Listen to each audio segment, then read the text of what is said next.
Hi అండి, welcome to MV food bites. ఈరోజు మన ఛానల్లో హిందువులకు తొలి పండుగ అయిన తొలి ఏకాదశి రోజున ప్రత్యేకంగా చేసుకునే పేలాల పిండి తయారీ విధానాన్ని చూద్దాం. అలాగే ఈ ప్రసాదం వెనుక ఉన్న ఆరోగ్యకరమైన శాస్త్రీయ రహస్యాలని కూడా రెసిపీని చేస్తూ తెలుసుకుందాం. సో వీడియోని ఎక్కడా స్కిప్ చేయకుండా చివరి వరకు చూసేయండి. దీనికోసం ముందుగా కప్పు తెల్ల జొన్నలు తీసుకున్నాను. మీరు కావాలంటే వీటి ప్లేస్లో పచ్చ జొన్నలైనా తీసుకోవచ్చు. ఇప్పుడు వీటిని వడగిన్నెలో వేసి జల్లించారంటే వీటిలో ఉండే డస్ట్ కానీ సన్న చచ్చు గింజలు లాంటివి ఏమైనా ఉంటే అవి కింద పడిపోతాయి. ఇంకా మీకు ఏమైనా పొట్టు లాంటివి దుమ్ము లాంటివి ఉన్నాయనిపిస్తే చేతితో ఇలా బాగా నలిపి మరొక్కసారి చెరిగి తీసుకోండి.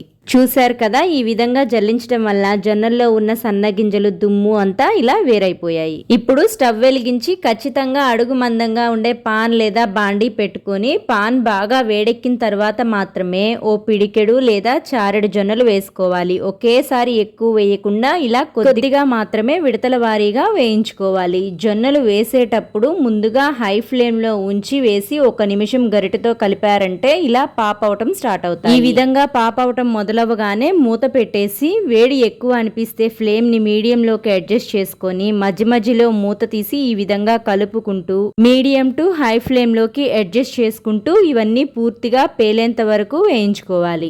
ఇదే విధంగా మిగతా జొన్నల్ని కూడా కొద్దిగా వేసుకుంటూ వేపుకొని ప్లేట్లోకి తీసుకోవాలి. అయితే జొన్నలను తర్వాత బ్యాచ్ వేసే ముందు మూతపై ఉన్న ఆవిరిని క్లాత్ తో ఒక్కసారి తుడిచిపెట్టారంటే పాప్కార్న్ క్రిస్పీగా వస్తాయి. అయితే ప్రత్యేకంగా తొలి ఏకాదశి రోజున మాత్రమే చేసే ఈ పేల పిండిని శ్రీ మహావిష్ణువుకి ప్రీతికరమైన ప్రసాదంగానే మనకి తెలుసు. కానీ మన పెద్దలు ఋషులు భక్తితో పాటు ఆరోగ్యాన్ని దృష్టిలో పెట్టుకొని ఇలాంటి ప్రసాదాలను మనకి అందించారు. ఎందుకంటే వేసవి తర్వాత వచ్చే వర్షాకాలంలో వాతావరణ మార్పుల వల్ల కలిగే ఆరోగ్య సమస్యలను ఎదుర్కోవటానికి శరీరానికి తక్షణ శక్తిని వేడిని అందించడానికి ఈ ప్రసాదం ఎంతగానో ఉపయోగపడుతుంది.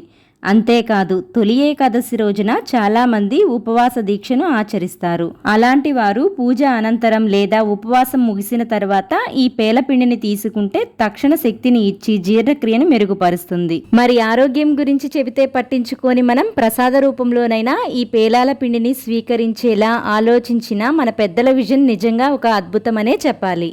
ఇక మన రెసిపీ విషయానికి వస్తే రెడీ చేసి పెట్టుకున్న పేలాలంటిని కొద్దిగా మిక్సర్ జార్లో వేసి 4 యాలకులు కూడా వేసుకొని మీకు నచ్చినట్టుగా మెత్తగా కావాలంటే మెత్తగా లేదా కొంచెం రవ్వగా అయినా మీ ఇష్టానికి తగ్గట్టు మిక్సీ పట్టుకొని బౌల్లోకి తీసుకోండి. ఇదే విధంగా అన్ని పేలాలని మిక్సీ వేసుకొని చివరగా అదే మిక్సీ జార్లో కప్పు జొన్నలకి 1/4 లేదా కప్పు బెల్లం తురుముని మీ స్వీట్నెస్ కి తగ్గట్టుగా వేసుకొని అరకప్పు పుట్నాల పప్పు కూడా వేసి మిక్సీ పట్టి బౌల్లోకి తీసుకొని ఓసారి అంతా ఈ విధంగా బాగా కలిసేలా కలిపిన తర్వాత చివరగా కొన్ని పేలాలని చేతితో ఈ విధంగా నలిపి వేసుకోండి. ఇది పూర్తిగా ఆప్షన్ అండి, మీకు ఇష్టం ఉంటే వేసుకోండి లేదంటే స్కిప్ చేయొచ్చు. ఇప్పుడు పిండి అంతటిని ఓసారి కలిపారంటే మన పెద్దల కాలం నుంచి వస్తున్న పేలపిండి ప్రసాదం తయారైపోతుంది. ఈ పేలపిండి గురించి మీకు ఏమైనా డౌట్స్ ఉంటే కామెంట్స్ లో తెలియచేయండి. నచ్చితే లైక్ చేసి మీ ఫ్రెండ్స్ అండ్ ఫ్యామిలీ మెంబర్స్ కి షేర్ చేయండి. ఇలాంటి మరిన్ని సింపుల్ అండ్ హెల్దీ రెసిపీస్ కోసం మన ఎంవి ఫుడ్ బైట్స్ ఛానల్ ని సబ్స్క్రైబ్ చేసి ఫాలో అవ్వండి.